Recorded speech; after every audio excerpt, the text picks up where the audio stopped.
countries that you can live well for under 2,000 US dollars.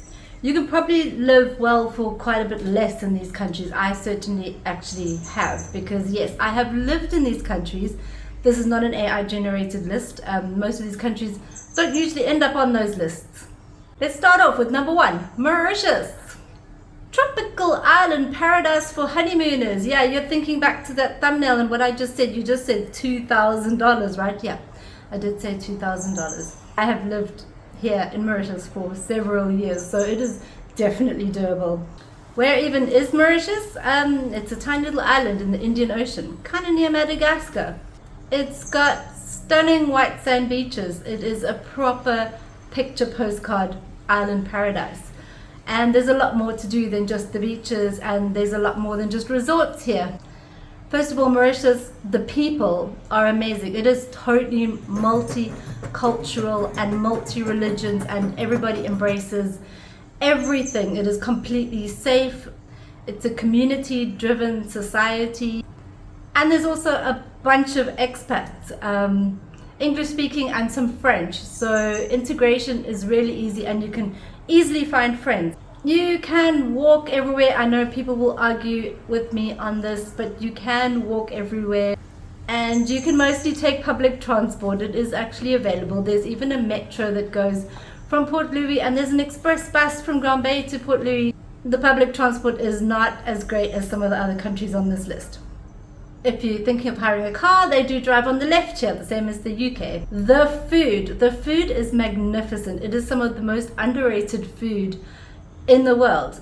Once I went to travel to Southeast Asia, and I just kept thinking of the Mauritian food and how you take it for granted. It's fusioned and Indian and French and Creole and African and even a bit of the British influence. It's really top notch, and the street food is a couple of dollars really. Plus there are high-end restaurants and they're normal restaurants. There's a lot of great food and seafood, because it's a fishing nation, it's an island. The supermarkets are incredible, very modern, very well stocked, every international item that you could possibly want. You might need to take your Google Translate though, because supermarkets suddenly become very French. Everything is in French. English is an official language, and most people really do speak English and French and Creole. So apart from the beaches, you also have mountains and forests. You have markets, proper fresh fruit and veg markets, and temples and history. You can go snorkeling and scuba diving and hiking and kite surfing and play golf, cultural tours, history tours, street food tours. There's a lot actually going on this tiny island. There is so much to explore, and it's very much about outdoor life here. It's a warm temperature all the time. In the summer season, in the rainy season, you get raining in the afternoon, and then you can get cyclones between December and April. They don't impact normally for more than 1 or 2 days. The infrastructure is remarkable. The internet is incredibly fast, and power and water is very reliable, and if something is going to go wrong, they let you know. Mauritius does have an international airport with direct flights from Dubai and Europe and South Africa and Australia, but South Africa is the nearest one, and it's 4 hours, so it's a little bit of a long flight. Medical facilities are very good, absolutely top-notch medical available. Most people get 90 days visa to come and visit Mauritius. And for long-term options, there is a retirement visa for the over 50s that is fairly easy to obtain. I've been led to believe they're actually encouraging people to do this. The requirement is $2,000 a month transferred into a Mauritian bank account. There's also other options like buying property that will get you permanent residence. Oh, and something I haven't mentioned, Mauritius has very favorable tax. They have a maximum income tax of 20% and no tax on any money that's not brought into the country.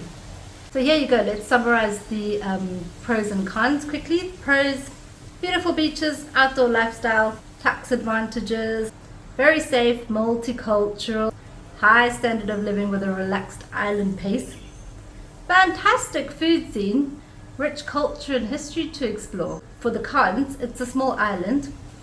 Some imported goods can be a bit pricey. It's hot and humid, and cyclones are possible in the summer months. And it's fairly remote, about 4 hours to South Africa.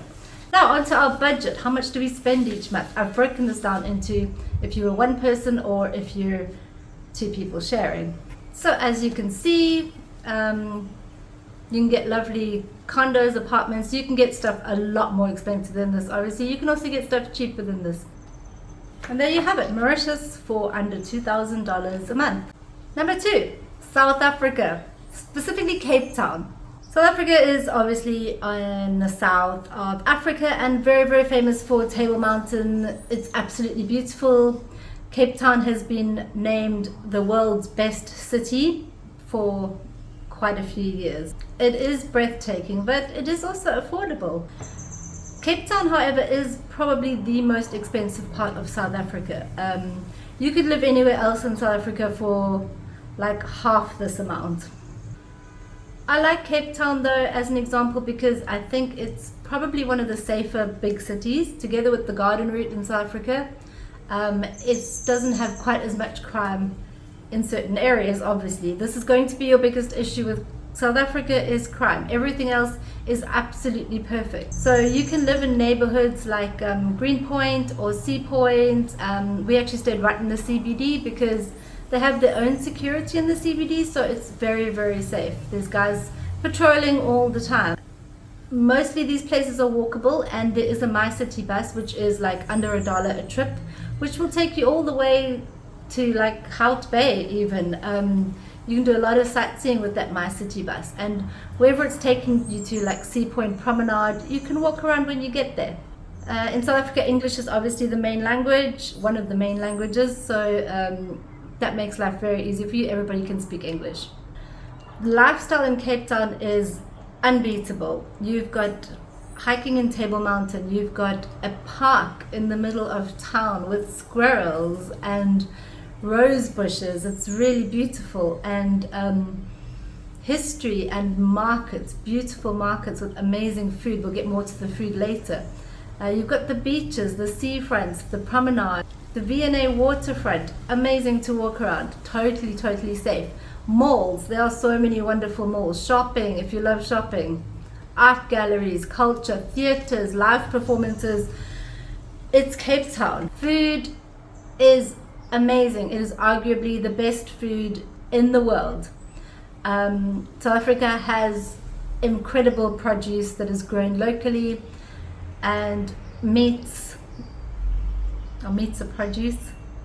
Anyway, you have local flavors, international cuisine, wine farms, seafoods, steaks, very reasonably priced, amazing food. Climate wise, it's a Mediterranean climate, so it rains in winter, which kind of sucks. I mean, it can be sometimes really quite miserable. Summers are beautiful. Winters pretty much suck. I would say when it starts to get bad, take a trip just up the road to the Garden Route, because like there they have the most beautiful climate in the whole world year round. The internet is fast, very stable. The only problem you're going to have from time to time is power, because they have a thing called load shedding sometimes, where they purposefully cut people's power off to avoid having major power outages. But we were staying in a building that didn't have affected. I think it was near Parliament, so you get places that don't have any effect, and some places have generators. You need to check. Healthcare in Cape Town is excellent. Private hospitals are top-notch, Western standard. Doctors, dentists, all of that. Price tags to boot, but yeah, high quality. You've got Cape Town International Airport, which can connect you to everywhere in the world. For the visas, most nationalities get 90 days on a tourist visa, so you've got plenty of time to come and check out South Africa. And for longer stays, there are retirement visas. You have to demonstrate an amount of income. I'm not quite sure, because being South African, I don't have personal experience with this. So let's get to the pros and cons. The pros: it is one of the most beautiful cities in the world. There are beaches and mountains and gardens. There's excellent private healthcare, world-class amenities, and world-class food. For the cons, safety. Crime is definitely a problem. You need to look after your belongings, you need to stick to safe areas. There's sometimes unreliable electricity. Okay, so onto the monthly budget. Our apartment was actually only $600 a month, but I'm giving you a budget of $800 because that will safely cover you in quite a few areas for a decent apartment in Cape Town. Yeah, I've also included quite a bit for groceries and food. You can definitely get by with a lot less than that. Number 3, Malaysia. Malaysia actually gives you 3 completely different sections, so I'm going to have to talk about all of them, because there's the buzz and the city life of Kuala Lumpur, the capital, and then there's the culture and quaintness of Penang, Georgetown, and then you've got island life on Langkawi, all in one country. So if you move to Malaysia, you can actually choose your location or switch from time to time. Kuala Lumpur, or KL, is sleek and very modern and absolutely efficient. Public transport, everything. It's got a skyline. It's almost like Singapore, but with the pricing of Southeast Asia. We live centrally, right near the Twin Towers. Life is really quite easy. The metro, the grab rides, everything works in Malaysia. Food is also a massive highlight. Malay food, Chinese food, international food, although it can be a bit pricey, the food is really, really delicious, and the supermarkets are very, very well stocked, and you get a lot of meals at the supermarket that are a couple of dollars. You're going to find most of your international products that you need, but non-halal products can sometimes be a bit difficult to find because Malaysia is a Muslim country, but they've always got a section at the back that's got all your pork and your bacon and stuff. So likewise, alcohol is a little bit more expensive, except when you now go to Langkawi, because it's a duty-free island, and there alcohol is probably some of the cheapest you will ever see. English is widely spoken. Absolutely everybody we met spoke English. It's very, very safe. There's nowhere that we went that we felt at all unsafe. Healthcare in Malaysia is really excellent. People actually fly in to do their annual checkups and get procedures done. Malaysia has become like a hotspot for healthcare. So that's a big positive. Kuala Lumpur Airport is a major hub. So anywhere in this area, you're going to be probably flying into KL or Singapore. And from there, you can literally get anywhere. I was actually quite surprised by Malaysia. There's such diversity. KL it's at first it seems a bit sort of flat. It's like a big city, but if you have the opportunity to see the skyscape, whatever it's called, at night, it is unbelievably cool. And then if you go into Chinatown and Little India, you start to feel the real vibe of the place with all the street art and all the great food. And the transport is so great because it's so cheap, because their petrol is so cheap. Then you can take a bus or a train. They've got a train system that goes through the whole country, and you go to a place like Ipoh, which is so quaint, absolutely amazing. And then Penang and Georgetown, famous locations. Here you've got high-tech apartments plus little dingy hotel rooms in the center of town. Loads of expats, so easy to meet people. And then Langkawi, it's an island and it's duty-free. It's you feel more like you're in Thailand almost. Yeah, KL was a bit more isolated. It's a bit more difficult to find friends. Everyone's kind of working and busy and going about their day. But if you are going to Malaysia, get out to some of the other places. We loved Malacca, although it gets so touristy. Ipoh, absolutely fantastic. Don't skip Ipoh, it's wonderful. For tourist visas, most people get 90 days, which is wonderful. And for long-term visas, it's a little bit more tricky for Malaysia because you do have to demonstrate. It is the $2,000 a month, but there are other requirements with the MM2H program. Malaysia, my second home. I think you have to deposit a certain amount into a bank account.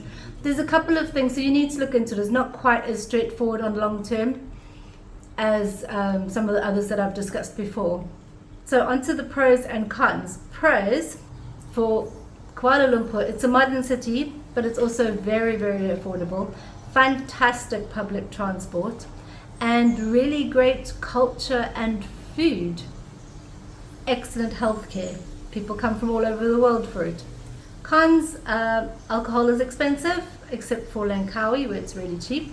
And duty-free items can be, non-halal products can be a bit hard to find and a bit more expensive. So if you're particularly into your beer and bacon, go to Thailand.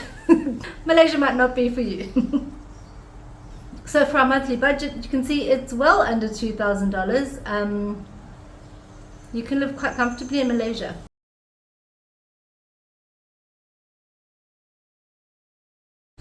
Number 4, the Philippines. Specifically, I'm going to be talking to you about Boracay. There's quite a lot of videos out there of moving to the Philippines. The Philippines is incredible, but I didn't find too many on Boracay. Most people are staying in Manila, which it's a big city. It's okay as far as a big city is, but to me, Boracay feels more like a retirement place. You know, white sand beaches, classic picture, postcard, tropical island.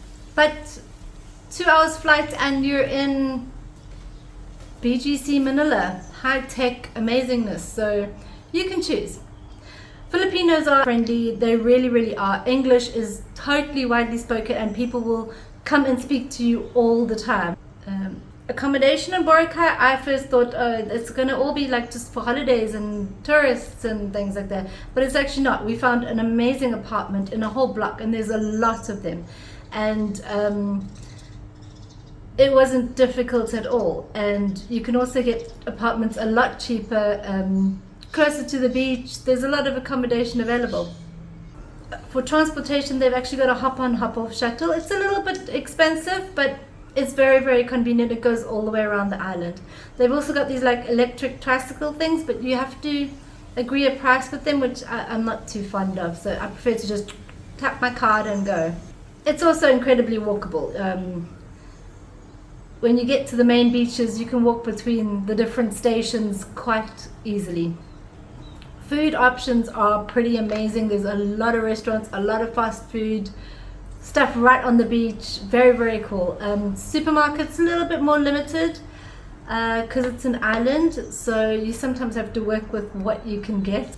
The vibe on the island is very friendly and it's super, super safe. Even at night you can walk around. It's very, very safe. It is a tourist place. Nothing goes wrong in Boracay. Healthcare on the island, it's quite basic. You've got your simple, basic hospital and stuff. For anything else, you would need to fly to Manila. And healthcare in general in the Philippines is not considered top-notch quality. So that is something to look out for. Lifestyle-wise in Boracay, you are spoiled for choice. That's why I picked this above living in the city, because you've got scuba diving, snorkeling, swimming, kite surfing, massages, golfs, walking on the beach, watching people, sitting at a cafe, catching the sunset. It does lack a bit of the sort of history and market tours that Mauritius has, but it is substantially cheaper and easier to stay in Boracay. The internet is decent. It's not the fastest and not always reliable, but it is okay. And we had no problem with electricity and water while we were there. Yeah, so visa-wise, this is one of the easiest countries in the world. You get 30 days free visa, you can extend it for another 30 days. Then you keep extending it basically for about $50 a month for up to 3 years. And after 3 years, you need to go out and start again. Go out, come back in and start the process again, basically. They do have long-term visas as well. They have a retirement visa. Yeah, there's even, I think, social security places, offices for Americans that are collecting social security. Philippines is very set up for retiring abroad, particularly for Americans. I thought I'd just show you Boracay in case you've only just seen like really cheap living somewhere. This is a little bit more expensive for the Philippines, probably the most expensive in the Philippines, But yeah, it's another option. So pros and cons. Pros, well, stunning beaches, really. Walkable, easy visas, easy to extend, incredibly friendly, helpful English-speaking locals, safe environment, and very affordable. Cons, groceries and things in general are a bit more in Boracay than you're going to find in the rest of the Philippines. Healthcare is a bit limited, and they get typhoons. Boracay is not usually affected too much because it's sheltered by a lot of the other islands, so the typhoons don't normally make it all the way to Boracay. Also, it doesn't really get affected by the earthquakes that much. So our monthly budget, I included our apartment, which was in quite an expensive complex. You can get a place for $300 a month. We did the hop on hop off, which is a more expensive mode of transport. You could probably negotiate with the local tuk-tuk guys for substantially less, but you know, we were going for live well.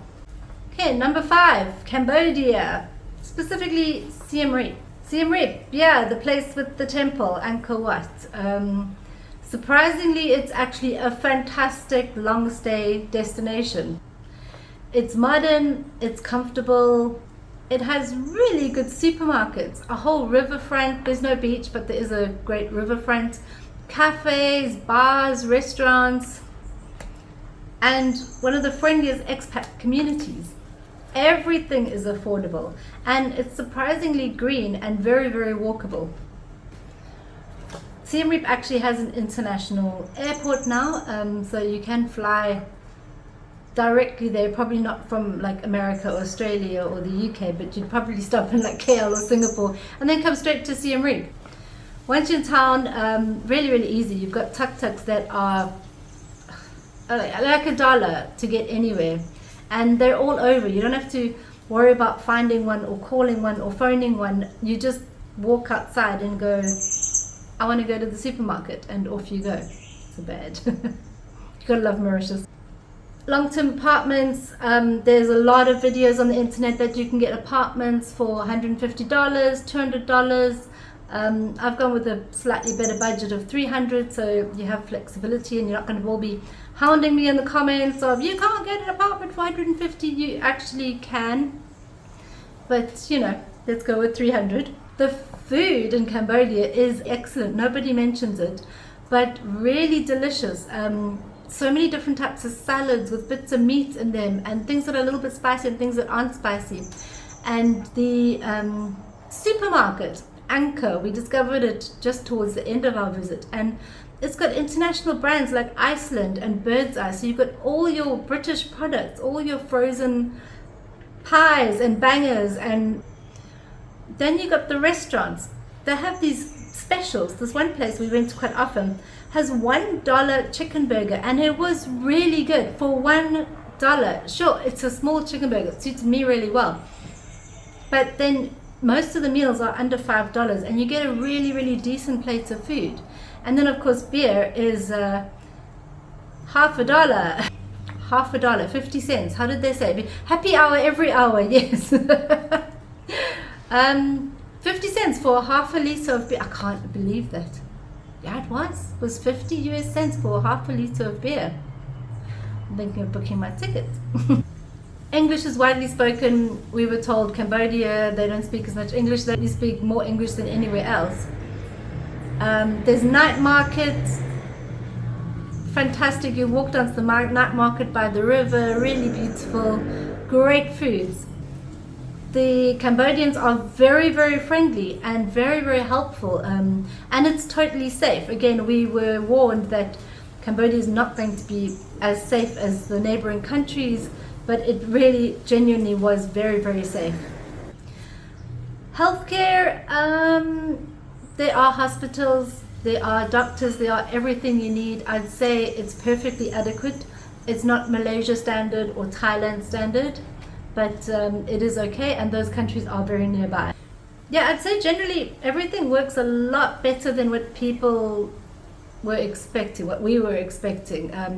The internet was fast, the smart cards were super easy to get, very, very cheap. Everything was reliable, everything worked. What is weird in Cambodia is they use the US dollar and the Cambodian real. So you've got two currencies going on the whole time. ATMs will actually give you money in dollars or reals. And a lot of places will accept dollars or reals. And you can pay in dollars sometimes and get reals back. It gets a bit confusing, but then you kind of get into it. If something's expensive, you're going to pay dollars. Or if something's cheaper, you're going to pay real kind of thing. But credit cards are accepted almost everywhere as well. Cambodia is one of the easiest places for the visa, which is why it definitely makes my list, because you get your 30 days, you have to apply for it. It's not free, I think it's $40 or something. $30 for 30 days, and you can extend that once as a tourist visa. But for a retirement visa, if you're over 55, there's no income level. You just pay, I think it's like $150, but check on that, a year, and you get it. If you're under 55, you can apparently get a business visa, similarly quite easier, but you pay a little bit more. It'll work out to about $500 a year. So, pros and cons of Cambodia. It's very affordable. You'll see in the budget just now. The people are very friendly. English is widely spoken. Fantastic supermarkets and fantastic food. Very, very simple public transport and easy to walk around and safe. Cons, healthcare not quite as strong as the others. There are limited roads like around Cambodia. There's literally only like a couple of main roads that connect towns, so it's generally not going to be a problem for you. It's just something to bear in mind if you're moving between towns. There's not as many malls, particularly in Siem Reap. Not really a mall and shopping type culture. I might have just missed them, but it felt more like there's a supermarket for your daily needs. You don't kind of hang around the mall. Unlike the Philippines, which is like mall crazy, and Malaysia, which is mall crazy. So here's the monthly budget. Yeah. And I know a lot of people say that you could do this for a lot less. You could actually stay in Cambodia for $400 a month. We did work it out. It's totally possible. And two countries that I haven't mentioned because they're right next door to Cambodia is Vietnam and Thailand. They're both really fantastic countries. I haven't put them here because their long-term visas are either non-existent or forever changing at best. But mostly you can go for 90 days pretty easily. So quite a lot of people actually bounce around this region. Malaysia, Thailand, Cambodia, Vietnam, Cambodia, Thailand, Malaysia kind of thing. You can plan a year just doing this with your 90 days and never having to worry about long-term visas. Let me know what you thought of my list of 5 countries. Which one excites you the most? Which one would you think of actually going to check out to maybe one day make your permanent long home? Or which one do you want to go visit? I've probably got a bunch of videos on all of these actually. I assume YouTube might put some here that will be of interest to you, or it'll show you something completely random.